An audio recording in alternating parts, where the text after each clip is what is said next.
আচ্ছা, বাংলাদেশ ক্রিকেটের জনপ্রিয়তা এত বাড়ল কিভাবে বলতে পারেন? কবে থেকে কিংবা কোন মাধ্যমে এই উন্মাদনা ছড়িয়ে পড়ল পুরো দেশে? উত্তরটা হয়তো একজন এক এক রকমভাবে দিবেন। তবে উত্তরটা যাই হোক না কেন, দেশে ক্রিকেট উত্তেজনা ছড়িয়ে পড়ার পেছনে যে মাধ্যমের অবদান সবচেয়ে বেশি তা হচ্ছে বাংলাদেশ টেলিভিশন।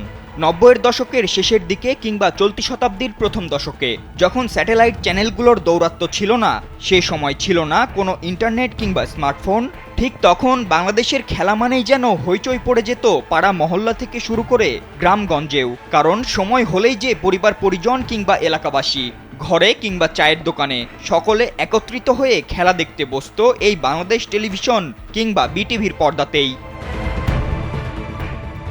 ঢাকা বলে যাদের নারায়ণগঞ্জ জয়দেবপুর পাঠিয়ে দেওয়া হয়েছিল, তারা দলে দলে ফিরছে বিমানবন্দর সংলগ্ন আশিয়ান সিটিতে। No tension. নিউজিল্যান্ডকে হোয়াইট ওয়াশ থেকে শুরু করে ২০০৭ বিশ্বকাপে টাইগারদের বীরত্বগাথা পারফরম্যান্স, বাংলাদেশ ক্রিকেটের উত্থানের যা কিছু অর্জন সবকিছুরই সাক্ষী এই বিটিভি। খালেদ মাসুদ পাইলটের সেঞ্চুরি কিংবা মোহাম্মদ রফিকের ঘূর্ণি, অথবা সাকিব তামিম আশরাফুলদের সাধারণ ক্রিকেটার থেকে তারকা হয়ে ওঠার গল্প পুরো দেশ দেখেছে এই বিটিভির সাদাকালো ঝিরিঝিরি রঙিন পর্দাতেই। পরবর্তীতে স্যাটেলাইট যুগে প্রবেশের পরও বিটিভিকে অনুসরণ করেই অন্যান্য বেসরকারি টেলিভিশন চ্যানেলগুলোও খেলা সম্প্রচার করেই লাইমলাইটে আসত। তবে পরবর্তীতে যত সময় গড়িয়েছে, স্যাটেলাইট চ্যানেলগুলোর ভিড়ে ততই নিজের জৌলুস হারিয়েছে এই বাংলাদেশ টেলিভিশন। দর্শকদের চাহিদা মোতাবেক প্রোগ্রাম না করা, রাজনৈতিক প্রভাব, সরকারি এজেন্ডা বাস্তবায়ন সব মিলিয়ে জনপ্রিয়তা হারায় বিটিভি, যার জন্য সম্প্রতি বিটিভি সাহেব বিবি গোলামের বাক্স থেকে বাতাবি লেবুর বাম্পার ফলন তকমাও পেয়েছে। তবে ক্রীড়াঙ্গনের মধ্য দিয়ে আবারও যেন লাইমলাইটে বিটিভি। আসন্ন বাংলাদেশ জিম্বাবুয়ে টেস্ট সিরিজ দেখা যাবে এই রাষ্ট্রায়ত্ত চ্যানেলেই, কিন্তু এটা কোনো পরিকল্পনা নয়, বরং বিসিবির একটি ব্যর্থতার ফসল।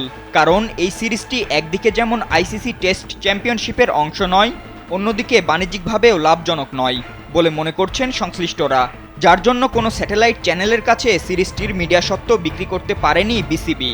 আর তাই তো এবার সুযোগ এসেছে বিটিভির কাছে। গত কয়েক বছর ধরে মিলেনিয়াম মিডিয়া কনসোর্টিয়ামের অধীনে ঘরের মাঠে খেলা সম্প্রচার করছিল টি স্পোর্টস ও জিটিভি। তবে দক্ষিণ আফ্রিকার বিপক্ষে সর্বশেষ টেস্ট সিরিজের মধ্য দিয়ে তাদের চুক্তির মেয়াদ শেষ হয়ে যায়। পরবর্তী সিরিজের সম্প্রচারের জন্য বিসিবি গত ১৯ মার্চ এক্সপ্রেশন অফ ইন্টারেস্ট এবং আর্থিক প্রস্তাব সহ উন্মুক্ত দরপত্র আহ্বান করে।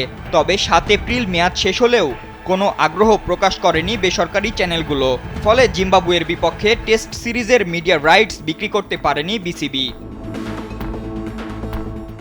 এমন পরিস্থিতিতে সিরিজ সম্প্রচারে এগিয়ে এসেছে বিটিভি। গতকাল বিটিভি এক প্রেস বিজ্ঞপ্তিতে এই ঘোষণা দেয়, আগ্রহী দর্শকদের কথা চিন্তা করে আসন্ন ২ টেস্টের সিরিজটি বিসিবি নির্ধারিত প্রোডাকশন স্যাটেলাইটের মাধ্যমে পাওয়া ফিড ব্যবহার করে সরাসরি সম্প্রচার করার সিদ্ধান্ত নিয়েছে বাংলাদেশ টেলিভিশন। ফলে শেষ ভরসা হিসেবে এই টেস্ট দেখাবে সরকারি চ্যানেলেই, যার জন্য সংশ্লিষ্টরা বলছেন হারিয়ে যাওয়া বিটিভির কাছে এটাই সুযোগ আবারও সেই পুরনো জৌলুস ফিরে পাওয়ার, দর্শকদের কাছে নিজেদের জনপ্রিয়তা তুলে ধরার। ফাতেন ইশরাক, কালবেলা।